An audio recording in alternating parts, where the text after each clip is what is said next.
जय माता दी। मेरे सभी प्यारे दोस्तों, मैं लक्ष्मी शर्मा बड़ों को चरण स्पर्श, छोटों को प्यार और बराबर वालों को दिल से नमस्कार करती हूँ। आज आप सुनेंगे बृहस्पतिवार की संपूर्ण व्रत कथा। तो सभी प्रेम से बोलिए विष्णु भगवान की जय। कथा।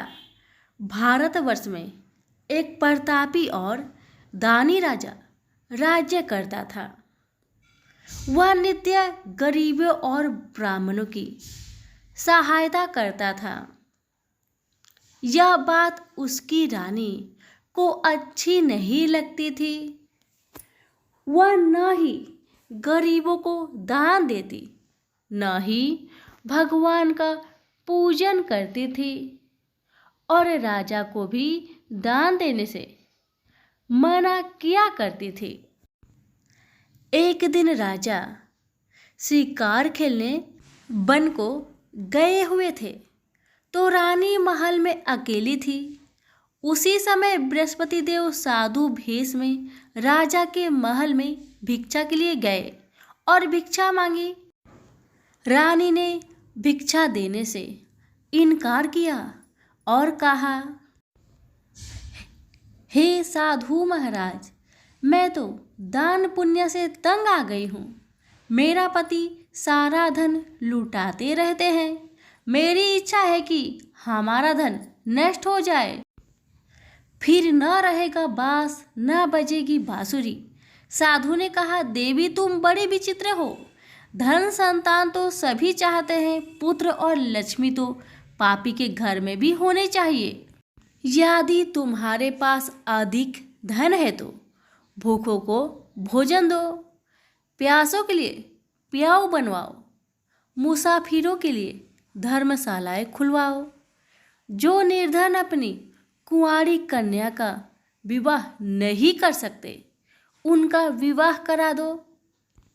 ऐसे और कई काम हैं जिनके करने से तुम्हारा यश लोक परलोक में फैलेगा। परंतु रानी पर उपदेश का कोई प्रभाव न पड़ा। वह बोली, महाराज आप मुझे कुछ न समझाए। मैं ऐसा धन नहीं चाहती जो हर जगह बांटती फिरूं। साधु ने उत्तर दिया, यदि तुम्हारी ऐसी इच्छा है तो तथास्तु।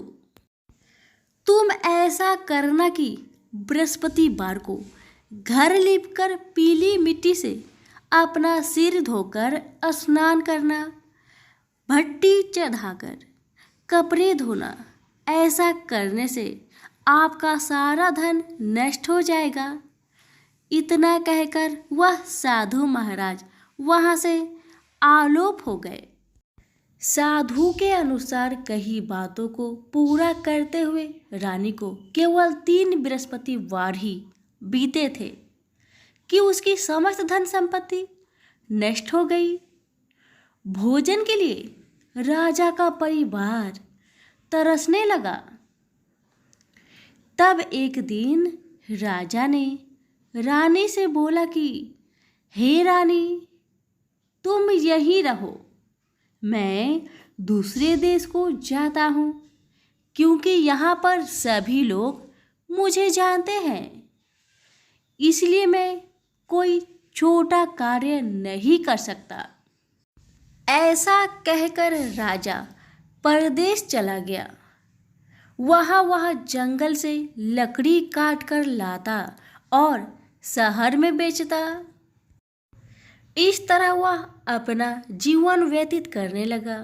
इधर राजा के परदेश जाते ही रानी और दासी दुखी रहने लगी।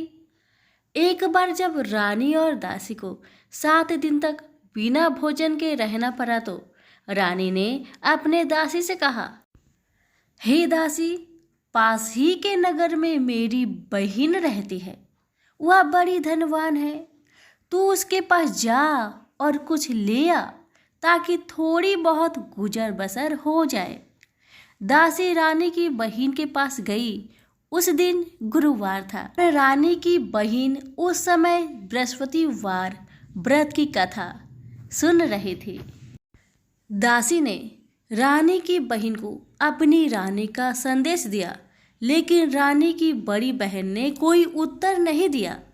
जब दासी को रानी की बहन से कोई उत्तर नहीं मिला तो वह बहुत दुखी हुई और उसे क्रोध भी आया। दासी ने वापस आकर रानी को सारी बात बता दी। सुनकर रानी ने अपने भाग्य को कोसा। उधर रानी की बहन ने सोचा कि मेरी बहन की दासी आई थी, परंतु मैं उससे नहीं बोली, इससे वह बहुत दुखी हुई होगी। कथा सुनकर और पूजन समाप्त करके वह अपनी बहन के घर आई और कहने लगी, हे बहन, मैं बृहस्पतिवार का व्रत कर रही थी। तुम्हारी दासी मेरे घर आई थी, परंतु जब तक कथा होती है तब तक ना उठते हैं और ना ही बोलते हैं, इसलिए मैं नहीं बोली। कहो दासी, क्यों आई थी? रानी बोली, बहन, तुमसे क्या छिपाऊं? हमारे घर में खाने तक को अनाज नहीं था। ऐसे कहते कहते रानी की आंखें भर गई। उसने दासी समेत पिछले 7 दिनों से भूखे रहने तक की बात अपनी बहन को विस्तार पूर्वक सुना दी। रानी की बहन बोली, देखो बहन, भगवान बृहस्पति देव सबकी मनोकामना को पूर्ण करते हैं। देखो, शायद तुम्हारे घर में अनाज रखा हो। पहले तो रानी को विश्वास नहीं हुआ, पर बहन के आग्रह करने पर उसने अपनी दासी को अंदर भेजा तो उसे सचमुच अनाज से भरा एक घड़ा मिल गया। यह देखकर दासी को बड़ी हैरानी हुई। दासी रानी से कहने लगी, हे रानी, जब आपको भोजन नहीं मिलता तो हम व्रत ही तो करते हैं, इसलिए क्यों ना इससे व्रत और कथा की विधि पूछ ली जाए ताकि हम भी व्रत कर सके। तब रानी ने अपनी बहन से बृहस्पतिवार व्रत के बारे में पूछा। उसकी बहन ने बताया, बृहस्पतिवार व्रत में चने की दाल और मुनक्का से विष्णु भगवान का केले की जड़ में पूजन करे तथा दीपक जलाए, व्रत कथा सुने और पीला भोजन ही करे। इससे बृहस्पति देव प्रसन्न होते हैं। व्रत और पूजन विधि बताकर रानी की बहन अपने घर को लौट गई। 7 दिन के बाद जब गुरुवार आया तो रानी और दासी ने व्रत रखा। घुड़सार में जाकर चना और गुड़ लेकर आई। फिर उससे केले की जड़ तथा विष्णु भगवान का पूजन किया। अब पीला भोजन कहाँ से आए? इस बात को लेकर दोनों बहुत दुखी थे। चूँकि उन्होंने व्रत रखा था, इसलिए बृहस्पति देव उनसे प्रसन्न थे। इसलिए वे एक साधारण व्यक्ति का रूप धारण कर 2 थालों में सुंदर पीला भोजन दासी को दे गए। भोजन पाकर दासी प्रसन्न हुई और फिर रानी के साथ मिलकर भोजन ग्रहण किया। उसके बाद वे सभी गुरुवार को व्रत और पूजन करने लगी। बृहस्पति भगवान की कृपा से उनके पास फिर से धन संपत्ति आ गई, परंतु रानी फिर से पहले की तरह आलस्य करने लगी। तब दासी बोली, देखो रानी, तुम पहले भी इस प्रकार आलस्य करती थी।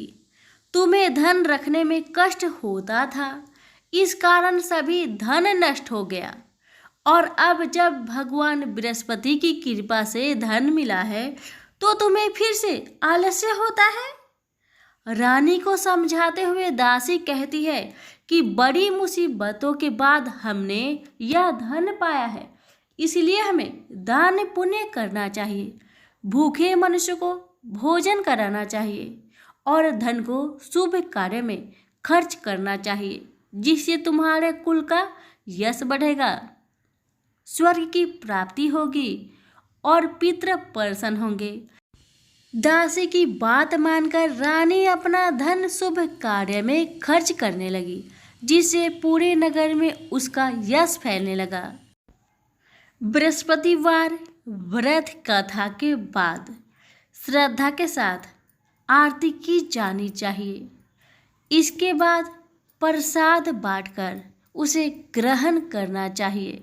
एक दिन राजा दुखी होकर जंगल में एक पेड़ के नीचे आसन जमाकर बैठ गया। वह अपनी दशा को याद करके व्याकुल होने लगा। बृहस्पतिवार का दिन था। एकाएक उसने देखा कि निर्जन वन में एक साधु प्रकट हुए। वह साधु भेष में स्वयं बृहस्पति देवता थे। लकड़हारे के सामने आकर बोले, हे लकड़हारे, इस सुनसान जंगल में तू चिंता मग्न क्यों बैठा है? लकड़हारे ने दोनों हाथ जोड़कर प्रणाम किया और उत्तर दिया, महात्मा जी, आप सब कुछ जानते हैं, मैं क्या कहूँ? यह कहकर रोने लगा और साधु उसको अपनी आत्मकथा सुनाई।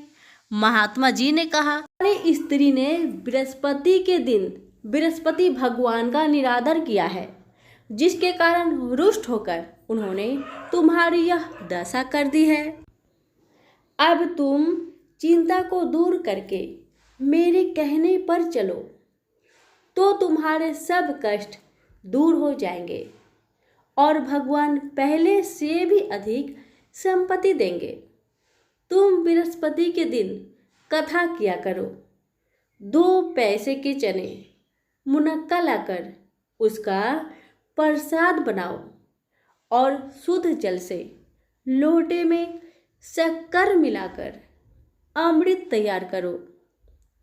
कथा के पश्चात अपने सारे परिवार और सुनने वाले प्रेमियों में अमृत व प्रसाद बांटकर आप भी ग्रहण करो। ऐसा करने से भगवान तुम्हारी सब मनोकामनाएं पूरी करेंगे। साधु के ऐसे वचन सुनकर लकड़हारा बोला, हे प्रभु, मुझे लकड़ी बेचकर इतना पैसा नहीं मिलता जिससे भोजन के उपरांत कुछ बचा सकूं। मैंने रात्रि में अपनी स्त्री को व्याकुल देखा है। मेरे पास कुछ भी नहीं जिससे मैं उसकी खबर मंगा सकूं। साधु ने कहा, हे लकड़हारे, बात की चिंता मत करो। बृहस्पति के दिन तुम रोजाना की तरह लकड़ियां लेकर शहर को जाओ। तुमको रोज से दुगना धन प्राप्त होगा, जिससे तुम भली भांति भोजन कर लोगे तथा बृहस्पति देव की पूजा का सामान भी आ जाएगा। इतना कहकर साधु अंतर ध्यान हो गए। धीरे धीरे समय व्यतीत होने पर फिर वही बृहस्पतिवार का दिन आया। लकड़हारा जंगल से लकड़ी काटकर किसी शहर में बेचने गया। उसे उस दिन और दिन से अधिक पैसा मिला। राजा ने चना, गुड़ आदि लाकर गुरुवार का व्रत किया। उस दिन से उसके सभी कलेश दूर हुए। परंतु जब दोबारा गुरुवार का दिन आया तो बृहस्पतिवार का व्रत करना भूल गया। इस कारण बृहस्पति भगवान नाराज हो गए। उस दिन उस नगर के राजा ने विशाल यज्ञ का आयोजन किया तथा शहर में यह घोषणा करा दी कि कोई भी मनुष्य अपने घर में भोजन न बनावे और न आग जलावे। समस्त जनता मेरे यहाँ भोजन करने आवे। इस आज्ञा को जो ना मानेगा उसे फांसी की सजा दी जाएगी। इस तरह की घोषणा संपूर्ण नगर में करवा दी गई। राजा की आज्ञा अनुसार शहर के सभी लोग भोजन करने गए, लेकिन लकड़हारा कुछ देर से पहुंचा, इसलिए राजा उसको अपने साथ घर लीवा ले गए और ले जाकर भोजन करा रहे थे तो रानी की दृष्टि उस खूंटी पर पड़ी जिस पर उसका हार लटका हुआ था। वह वहां पर दिखाई नहीं दिया। रानी ने निश्चय किया कि मेरा हार इस मनुष्य ने चुरा लिया है। उसी समय सिपाहियों को बुलाकर उसको कारागार में डलवा दिया। जब लकड़हारा कारागार में पड़ गया और बहुत दुखी होकर विचार करने लगा कि न जाने कौन से पूर्व जन्म के कर्म मुझे यह दुख प्राप्त हुआ है। और उसी साधु को याद करने लगा जो कि जंगल में मिला था। उसी समय तत्काल बृहस्पति देव साधु के रूप में प्रकट हुए और उसकी दशा को देखकर कहने लगे, अरे मूर्ख, तूने बृहस्पति देव की कथा नहीं करी, इस कारण तुझे दुख प्राप्त हुआ है। अब चिंता मत कर, बृहस्पतिवार के दिन कारागार के दरवाजे पर 4 पैसे पड़े मिलेंगे, उनसे तू बृहस्पति देव की पूजा करना, तेरे सभी कष्ट दूर हो जाएंगे। बृहस्पति के दिन उसे 4 पैसे मिले। लकड़हारे ने कथा कही। उसी रात्रि को बृहस्पति देव ने उस नगर के राजा को सपने में कहा, हे राजा, तुमने जिस आदमी को कारागार में बंद कर दिया है वह निर्दोष है, वह राजा है, उसे छोड़ देना।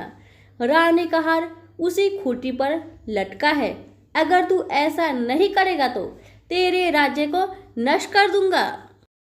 इस तरह रात्रि के सपनों को देखकर राजा प्रातःकाल उठा और खूंटी पर हार देखकर लकड़हारे को बुलाकर क्षमा मांगी तथा लकड़हारे को योग सुंदर वस्त्र आभूषण देकर विदा कर दिया। बृहस्पति देव की आज्ञा अनुसार लकड़हारा अपने नगर को चला गया। राजा जब अपने नगर के निकट पहुंचा तो उसे बड़ा आश्चर्य हुआ। नगर में पहले से अधिक बाग, तालाब, कुएं तथा बहुत सी धर्मशाला, मंदिर आदि बन गई है। राजा ने पूछा, यह किसका बाग और किसका धर्मशाला है? तब नगर के सब लोग कहने लगे, यह सब रानी और वादी के हैं। तो राजा को आश्चर्य हुआ और गुस्सा भी आया। जब रानी ने यह खबर सुनी कि राजा आ रहे हैं तो उन्होंने वादी से कहा कि हे दासी, देख, राजा हमको कितनी बुरी हालत में छोड़ गए थे।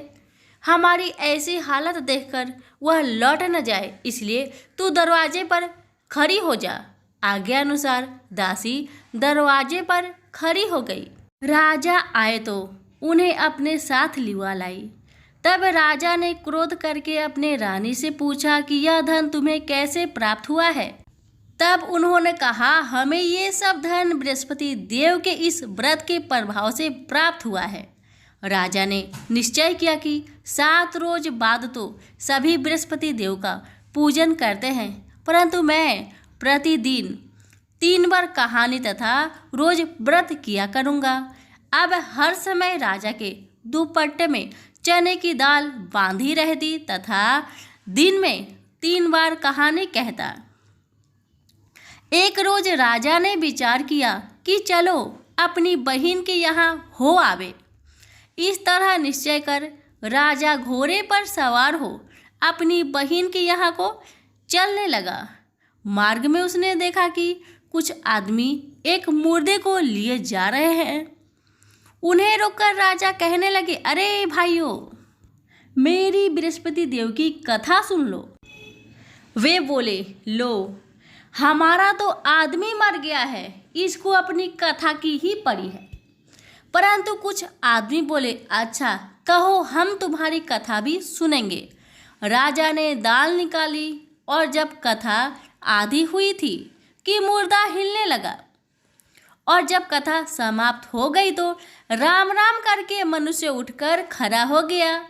आगे मार्ग में उसे एक किसान खेत में हल चलाता मिला। राजा ने उसे देख और उससे बोला, अरे भाई, तुम मेरी बृहस्पतिवार की कथा सुन लो। किसान बोला, जब तक मैं तेरी कथा सुनूंगा तब तक 4 हड़िया जोत लूँगा। जा अपनी कथा किसी और को सुनाना। इस तरह राजा आगे चलने लगा। राजा के हटते ही बैल पछाड़ खाकर गिर गए तथा किसान के पेट में बड़ी जोर का दर्द होने लगा। उस समय उसकी माँ रोटी लेकर आई।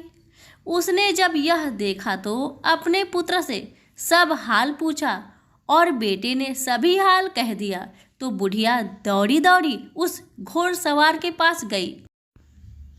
उससे बोली कि मैं तेरी कथा सुनूंगी, तू अपनी कथा मेरे खेत पर चलकर ही कहना। राजा ने बुढ़िया के खेत पर जाकर कथा कही, जिसके सुनते ही वह बैल उठ खड़ हुआ तथा किसान के पेट का दर्द भी बंद हो गया। राजा अपनी बहन के घर पहुंचा। बहन ने भाई की खूब मेहमानी की। दूसरे रोज प्रातःकाल राजा जागा तो वह देखने लगा कि सब लोग भोजन कर रहे हैं।